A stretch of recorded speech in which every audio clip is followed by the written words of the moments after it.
Hello, and welcome to the Daily Gas for July 10th, 2025, called Difference Adjacent Sudoku by Clover. Normal Sudoku rules apply.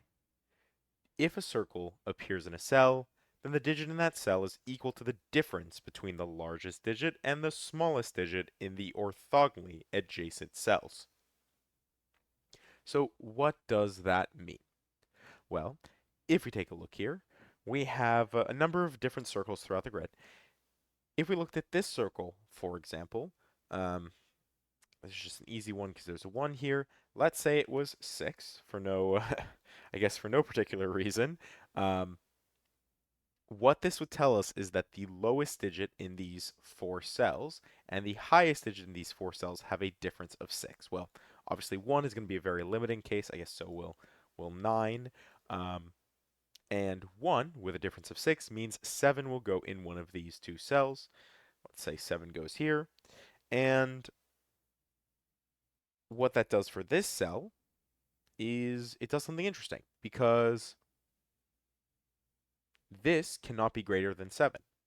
If it was greater than 7, then it would break this circle, right? If this was 8, then actually the difference between the highest and the lowest would be 7. So that's not going to work. Same thing is true with 9, but 9, 1 would be 8. What that means for this cell is that it's going to be 1, 2, I guess, or 3, because it can't be 4, 5, or 6. So if we actually pretend that Sudoku would apply just to this cell, then this could be 1, right? Because I'm assuming you're allowed to have double copy as long as it doesn't break by Sudoku and it doesn't break your like anything else. Um, and obviously 2 and 3 would in no way interact with the lowest and highest digit. So that would be a valid way to solve that circle. A little bit of an awkward explanation there. I've been struggling a little bit. I guess, another kind of mini channel update here is, I guess, again, more back to the personal update, is with my PhD stuff. The move is happening in like 2 days. So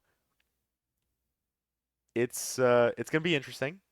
Hopefully we're gonna get the Wi-Fi and all that stuff set up, but if you don't see solves for me in the next couple of days, then it's because I literally don't have internet, or maybe, you know, I just wasn't, I didn't have time to set up my computer. I don't know. We'll see what happens, but in any case, those are the rules. Let's just jump right into it. 3 minutes into this recording. All right. So one thing I guess I noticed when I was talking about the ones and the nines is that I have a 1 9 here, which is literally the most limiting case. Um, what that means for us is that this is going to be 8. Um, and whatever we place here is fine. Trying to see if there's anything I see there, though probably the smart thing is just to move on because actually this 8 interacts with both of these cells at the same time. We have a 2 9 difference, which would leave us with 7. We can't have 1 adjacent to the circle because if 1 was adjacent to the circle, then what would happen is it would cause the difference to be 8, and it can't be that. So this is going to be 7. I did notice one thing that just does. 1 can't go here, and 1 can't go in either of these two cells, so this is immediately 1. And the same sort of thing applies here with 1 and 9. So I guess 1 does just get immediately placed there, and it seems 9 gets immediately placed here. And the difference between 2 and 8 will be 6, and then whatever else fills in, which I guess also can't be 7. Um, and never mind, let's just fully resolve it. 3, 5. What am I even talking about? 3, 5 resolves here, and that's it. So we now have our difference of 6, 7, 7s, and 8. Um, if we're watching our 1s again, then 1 has to go here. And otherwise, we're good on our limiting case. 1, 5 definitely has to be 6, so this is going to be 6 here. This could be 1, 3, 4. I don't see any more, or no, sorry, it can't be 1. So it can be 3 or 4. Maybe here there's a restriction. Not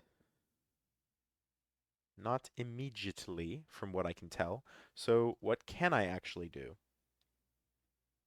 I guess sixes. We can look at sixes because I know I have a few of those in the grid. This is six and this is six.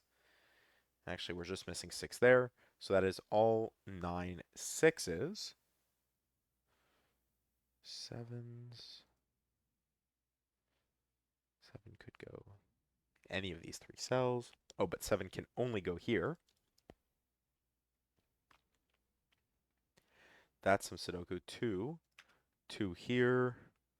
Two, two. We have options with six. Six could be. No, it can't be 1 7. Sorry, for a couple different reasons. Can't be 1 7. It could actually be 2 8. It could be 2 with 8 here. Oh, it has to be 2 8 because it can't be 3 9. So it can't be 1 7. Can't be 2 8. It must be 3, or sorry, it can't be 3 9. So it must be 2 8. This cell can't be 2 or 8, which means this is 2 and this is 8. Then 3 5 4. This is obviously going to be 5, and the 4 gives us 3 4. Do I have a lot of 4s? I guess not as many as I thought. Um, 3 5 here. Actually, we'll get our 5s here, and we will have a 3 in the corner with 8 and 5. No, not 8 and 5. Sorry, 8 and 4.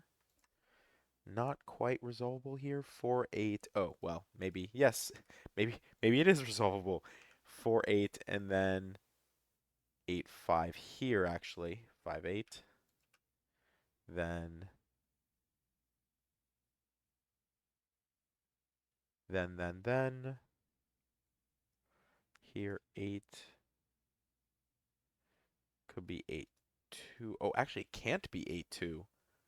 So if it can't be 8 2 to make a difference of 6, then oh, also sorry. I'm like looking around, getting distracted. Um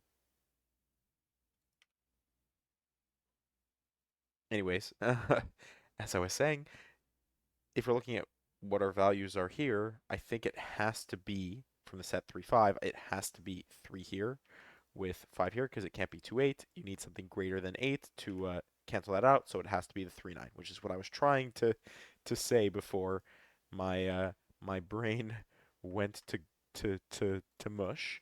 This is going to be 8. This can be 7 just again because we have the 1 9. And I wonder if we're going to have the 1 here as well to make 8. I guess it's very possible because this is 1 4. And right now, either of those is valid. 1 4 and 3. We do get a 1 4 pair of cross, which is not exactly what I should be seeing, I expect, but it works. Um, oh, and actually, there's an easier way to do this. I know this is just 1.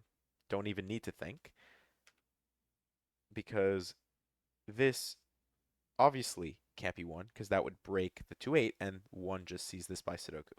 So we don't even need to think about what's going across here because we can just fully resolve it. And as a result of that, the 7 8 matters because this is going to have to be 8 for our 1 9 difference. 7 8, then 7 here. 3 4 2. 3 4 pair. Well, this is 2. 2 3 gives us 4. 4 3 4 2 3. This is 1 8. We can resolve that. 1 8 gives us 1 here, leaves us with 2 9.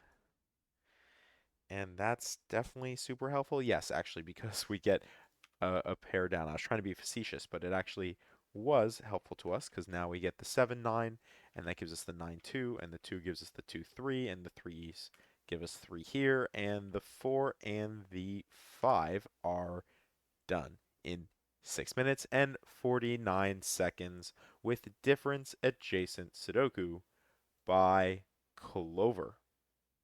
So, hopefully you enjoyed, and as always, thank you for watching.